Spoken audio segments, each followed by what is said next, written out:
Ça fait exactement 6 ans qu'elle a choisi de ne plus être prise dans l'assaut des chefs d'entreprise et a décidé de se lancer sous son propre compte.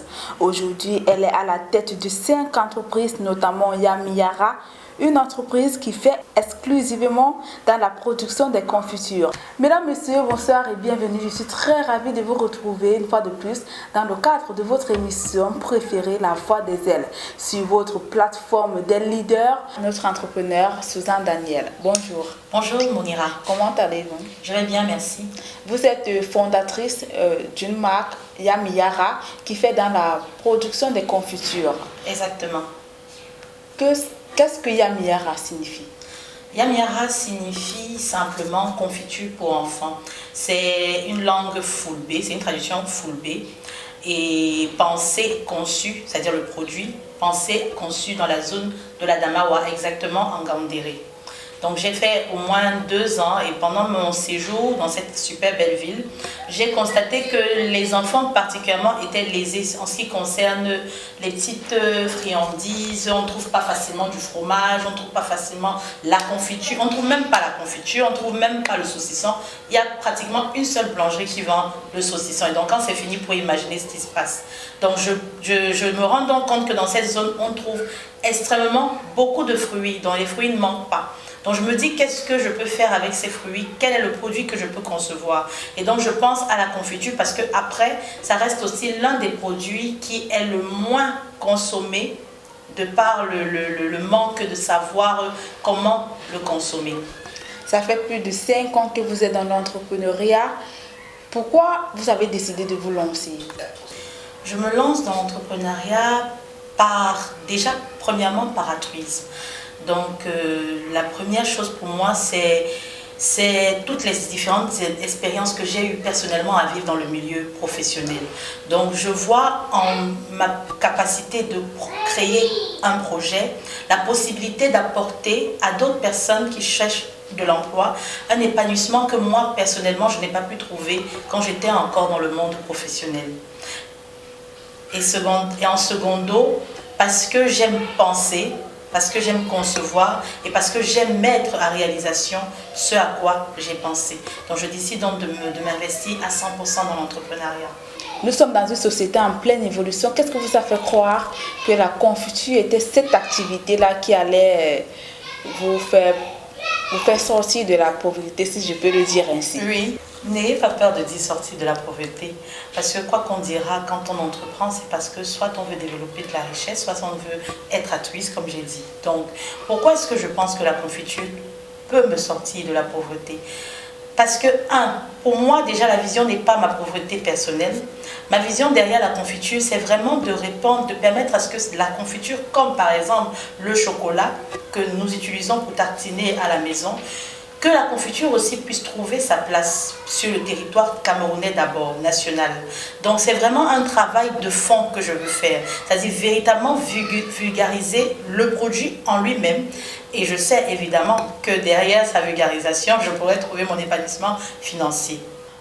On comprend que la plupart de la population camerounaise ne consomme pas beaucoup de la confiture. Comment est-ce que vous faites pour vous démarquer?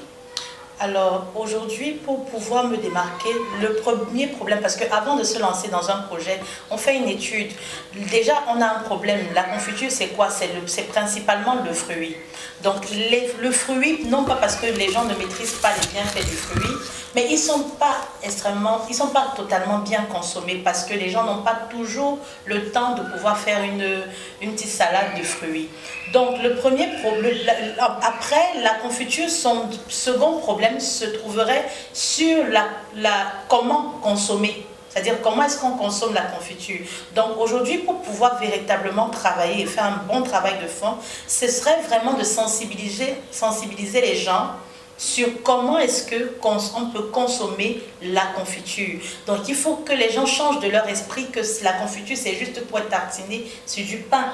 Il faudrait que les gens puissent savoir que dans une salade, dans une compote pour enfants, dans un gâteau, dans une charcuterie quelconque, en fait la confiture, comme c'est du fruit, on peut se permettre de mettre la confiture un peu de partout.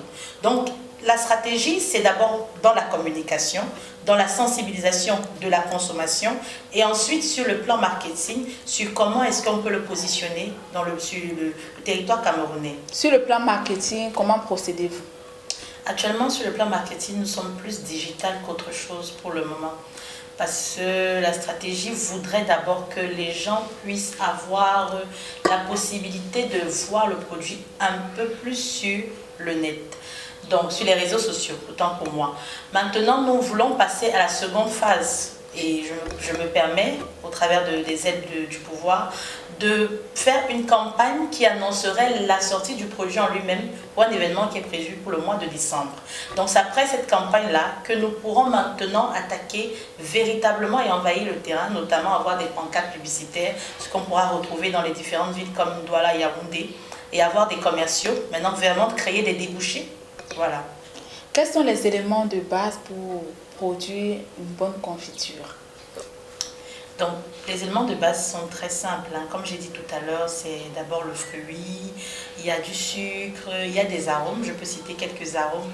Il y a de la cannelle, il y a du gingembre, il y a du poivre blanc, il y a la menthe, il y a du citron, il y a de l'orange. Voilà. Donc, en fait, comme j'ai dit, c'est un fruit. Donc, selon la saveur que vous souhaitez avoir, vous pouvez vous permettre de mettre, par exemple, tout à l'heure, vous m'avez demandé si le poivre blanc ne va pas le rendre trop pimenté. Non, ça va simplement relever le côté sucré, enfin, diminuer le côté sucré et ramener un petit goût assez pimenté qui saura trouver sa place. Après avoir eu toutes les matières premières, quelles sont les étapes de production? Alors, les étapes de production sont en 3 étapes ou en 4. La première, c'est d'abord au niveau du pot. Il faut d'abord stériliser le pot, un peu comme on stérilise les biberons pour enfants. Ensuite, on va faire nettoyer les fruits qu'on aura choisis, soit la mangue, soit la date, n'importe le fruit que vous aurez choisi. Vous le faites nettoyer avec du citron ou alors avec du vinaigre pour pouvoir obtenir aussi la stérilisation du fruit en lui-même. Ensuite, on va faire enlever la peau, on va découper pour aider la machine, pour que ça puisse bien laver la machine, effectivement, stériliser même la machine. Quand on finit, on va rentrer le produit dans une marmite, on va faire cuire. Et l'élément qui joue le rôle de conservateur, c'est le sucre. Donc on rajoute le sucre et aussi le citron. Quand on fait cuire en moins de 20-30 minutes, on a notre solution qui est déjà prête. C'est simple, avec l'aide d'un petit plat. On peut regarder comment, si la confiture, la confiture elle est épaisse ou bien si elle est trop liquide. Si elle est trop liquide, c'est que ce n'est pas encore cuit. Quand on finit, on va directement mettre dans les pots qui sont stérilisés au préalable. Après, on ferme et on fait pasteuriser. Et on a pour 1 an de conservation à l'air libre, dans un endroit frais et pas éloigné des rayons du soleil. Vous les commercialisez à combien? Alors, pour le cas de la goyave, par exemple, on commercialise la boîte. Cette boîte-ci, c'est 150 grammes. On la commercialise à 2000 francs. Pour le cas de l'ananas, on commercialise à 1600. Et pour le cas de la mangue, pomme de France, on est à 2700 francs. Pourquoi cette variété de prix? Simplement par rapport au prix d'achat de la matière première. La goyave ne coûte pas extrêmement cher, mais on ne trouve non plus aussi à tout moment la goyave. Donc ce que nous faisons généralement, c'est que nous travaillons avec des producteurs locaux qui nous fournissent à temps et en heure de la matière première et nous on conserve même quand ce n'est pas encore mûr. Donc, on comprend par là que vous trouvez votre compte. Oui, je peux dire ça comme ça, oui, merci. Donc, avant et après, quelle est la différence que vous faites? Avant d'avoir investi dans la confiture, déjà, la première remarque que je dirais, c'est d'abord mon épanouissement personnel. C'est que je vis ma passion, je ne travaille pas, je ne sens pas que je travaille en fait. Je pense, c'est d'abord mon épanouissement. Maintenant, en termes financiers, oui, je parviens à m'en sortir mieux qu'avant. Je ne travaille. C'est vrai qu'après, on a plusieurs charges qui rentrent quand on est responsable d'une entreprise. Mais au moins, oui, je trouve mon épanouissement, que ce soit de façon personnelle ou alors de façon financière. En passant, qu'est-ce que ça fait d'être, pour une femme, d'être à la tête d'une entreprise? Alors, à la tête d'une entreprise, pour une femme, qu'est-ce que ça fait? C'est un gros challenge. C'est un très grand challenge pour une femme. On a beaucoup de facilités dans le monde de l'entrepreneuriat au Cameroun, beaucoup. Mais on a aussi beaucoup de difficultés parce qu'il faut avoir un caractère vraiment assez ferme et assez strict. Avoir un esprit, un mental de leadership hautement placé. Parce qu'après, si on a une équipe qui tient compte du fait que nous soyons une femme, ça devient assez compliqué. Et après, quand nous sommes, par exemple, au niveau de différentes procédures administratives concernant l'entreprise, ou alors de différentes opportunités, on est effectivement toujours classé comme une femme. Est-ce qu'elle sera capable de pouvoir gérer ça? Donc, c'est plus un challenge qu'autre chose pour une femme quand elle décide d'entreprendre. Et c'est un challenge que pour lequel, effectivement, je me suis lancée dans l'entrepreneuriat et je compte bien y rester et mener ma vision plus loin que ce où je me trouve aujourd'hui. Et en passant, est-ce que vous employez? Oui, nous employons. Actuellement, nous avons 2 employés qui sont commerciales digitales pour les réseaux sociaux, Facebook, Instagram et bientôt TikTok aussi. Donc après, nous avons une équipe dans la production, une jeune demoiselle avec qui nous faisons la production. Et on a une équipe marketing avec qui nous pensons pour la campagne découverte. Donc actuellement, nous prévoyons faire un recrutement pour les commerciaux terrain. Et nous avons des prestataires comme les comptables c'est-à-dire des freelances, des personnes freelance, voilà, qui sont comptables et gestionnaires aussi de stock. Ça, c'est pour mon propre cas. Dans les difficultés que nous rencontrons, comme j'ai dit, ce sont des fruits saisonniers, on ne trouve pas tout le temps les manques. Donc il faut travailler avec des producteurs locaux qui ont toujours, ce qui n'est pas évident. Dans la matière première, elle est difficile. Maintenant, en ce qui concerne, en réalité, pour avoir une texture totalement...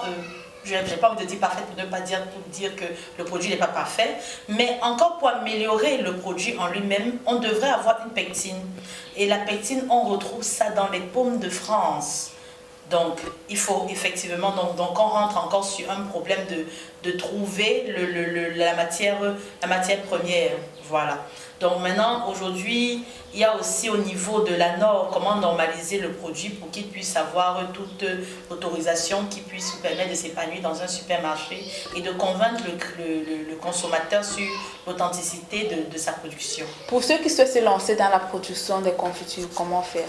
Avec un capital, j'ai envie de dire, de 100 000, quelqu'un peut se lancer dans la production de la confiture. En ce moment-là, on parlera de confiture artisanale. Pas besoin d'avoir forcément une société proprement dite. On peut simplement aller à la mairie et avoir un certificat d'artisan qui certifie que vous produisez en tant qu'artisan. Et donc, qui vous couvre, vous et votre produit. Et ensuite, avec les 100 000, on peut avoir un pot vide, disons peut-être 30 pots vides. Et le reste, on investit dans la matière première et les étiquettes. D'accord, maintenant on va parler d'autre chose. À présent, parlez-nous de votre communauté. Donc la communauté en question s'appelle Vase de foi. Vase de foi, pourquoi? Parce que, en fait, c'est une communauté qui concerne premièrement la femme d'abord. Mise en valeur de la femme, sécurisation et sécurité de la femme. Appui pour son évolution et son épanouissement, toujours la femme. Apporter un soutien à la jeune femme, de la jeune femme à la femme mariée. Pour la petite histoire, il y a aujourd'hui des jeunes filles qui tombent enceintes soit à 15 ans, soit entre 15 et 18 ans notamment, et qui se voient rejetées ou alors exclues de la capacité de pouvoir continuer leur parcours scolaire. Donc nous, aujourd'hui, notre travail, ce serait de repêcher ces femmes-là, de leur apporter le soutien nécessaire de cette jeune fille. Je commence par cette jeune fille. De lui apporter le soutien nécessaire, de pouvoir trouver un épanouissement financier d'abord parce qu'elle est déstructurée, de pouvoir la remodéliser de façon dans son mindset, lui dire, ok, aujourd'hui tu as une faille, tu n'es plus certainement scolarisée, mais tu peux être importante et utile pour la société. Maintenant, la femme qui est mariée, comment est-ce qu'on aide cette femme-là? Quand on est marié, on a généralement une difficulté, c'est que on ne peut pas avoir, on ne sait pas à qui se confier. Donc ça fait qu'on peut rencontrer une femme qui est en train d'être bastonnée, qui a beaucoup de frustration dans son mariage, mais qui ne sait pas à qui, vers qui s'exprimer. Nous, on repêche cette femme-là. On lui apporte le soutien, parce qu'on lui apporte le soutien moral d'abord. Parce que celle-là, c'est vraiment un travail de fond. C'est vraiment de retravailler sur son mindset, lui dire, écoute, tu es une femme, tu es capable, tu es un vase. Parce que après, vase, c'est quoi? Si vous rentrez dans la Bible, vous trouverez un passage qui dit qu'un homme qui a trouvé une femme a trouvé un vase. Donc nous estimons que la femme, le vase, quand on entre dans une maison et qu'on trouve des fleurs, le vase qui met en valeur ces fleurs-là. Donc quand on rentre dans une femme, on trouve en général que, comme les hommes même disent, vraiment les femmes, vous aimez trop aller à l'église. La femme puise en elle toute une foi. Donc il faut donc ramener en cette femme-là toute l'alimentation de sa foi qu'elle a eu à perdre à cause des différents échecs qu'elle a eu à traverser. Et donc, vase de foi, aujourd'hui, nous sommes à la recherche des femmes qui sont calées, qui sont bloquées, qui sont seules, frustrées, de la jeune femme à la femme mariée. D'accord, merci. Qu'est-ce que vous a poussé à penser à ce tel projet? Je fais partie des gens qui ne sont pas conformes. Je ne suis pas une conformiste. C'est-à-dire que je ne fais pas les choses parce qu'il faut faire, parce qu'il y a une règle dans la société. Je fais partie des gens qui pensent que nous sommes nés pour apporter aussi nos propres règles. Et donc, je souhaiterais à travers ce projet que toute femme puisse trouver son épanouissement. Et si vous nous parliez de votre parcours? Mon parcours personnel à moi. Alors, Madame Olira, donc je vais vous parler de mon petit parcours. Hein. Dans mon parcours, je suis née dans une famille, je ne vais pas dire que je manquais de quoi que ce soit. Non, en réalité, je n'ai pas manqué de quelque chose. Mais malheureusement, j'ai manqué de l'affection de ma maman qui est morte quand j'avais littéralement 2 ans. Et donc, après sa mort, ça m'a valu de perdre aussi mon papa, parce qu'on m'a séparé de lui, mais il a envie. Donc, ça fait que je ne l'ai pas connu. Donc, vous voyez déjà que c'est un parcours assez trébuché et assez... Donc, je grandis avec ma tante, père son âme, qui m'élève et qui m'apporte tout ce dont j'ai besoin. Et après, je tombe enceinte quand je suis littéralement en classe de première. Malheureusement, ce qui me vaut donc de ne plus continuer mon parcours scolaire. Et donc, je rentre moi-même dans un tremplin. Heureusement, je tombe sur une dame en ce moment qui m'avait apporté un appui en termes de formation. Donc, je m'étais formée sur la cuisine, sur le secrétariat. En fait, je sais faire littéralement un petit nombre de petites choses. Et donc, c'est toutes ces petites choses-là qui me permettent d'entrer rapidement dans le monde professionnel. Je ne sais pas s'il faut citer les entreprises par lesquelles j'ai travaillé. Merci. Voilà. Merci. Mais mon parcours professionnel m'a valu un peu plus que le parcours... Enfin, m'a valu ce que j'ai perdu dans le sens scolaire. Mais ça ne m'a pas empêché de continuer et de payer mes études parce qu'après, j'ai pu aller me scolariser et obtenir mon bac. J'ai pu aller obtenir aussi ma formation en douane transit et en digital, marketing digital. Et mon parcours en marketing qui me permet effectivement de pouvoir tenir une entreprise dans le cadre de la commercialisation. Alors, nous tirons vers la fin de cette émission. Que direz-vous aux internautes qui nous écoutent en ce moment, accompagnés de votre mot de fin? Ce serait déjà de dire à toute la communauté qui suit Elle du pouvoir qu'on ne trouve que ses forces en ses faiblesses. Avant, j'avais beaucoup de la peine dans mes échecs. Je pleurais, je faisais de la dépression. Mais quand j'ai pris connaissance et quand j'ai pris le temps d'étudier la valeur de l'échec, je me suis rendu compte qu'à chaque fois que vous deviez quitter une classe pour une autre classe, on était soumis à une épreuve. Donc en réalité, l'épreuve a sa place qu'on ne doit pas ignorer, celle de pouvoir nous relever. C'est la fin de cette émission, chers internautes. J'espère que vous avez été bien outillés et j'espère également que vous avez liké et que vous avez commenté et que vous vous êtes également abonnés pour ne rien rater sur nos prochaines publications. Sur ce, passez un agréable week-end et surtout n'oubliez pas de toujours sourire, peu importe la situation que vous rencontrez. Bonsoir.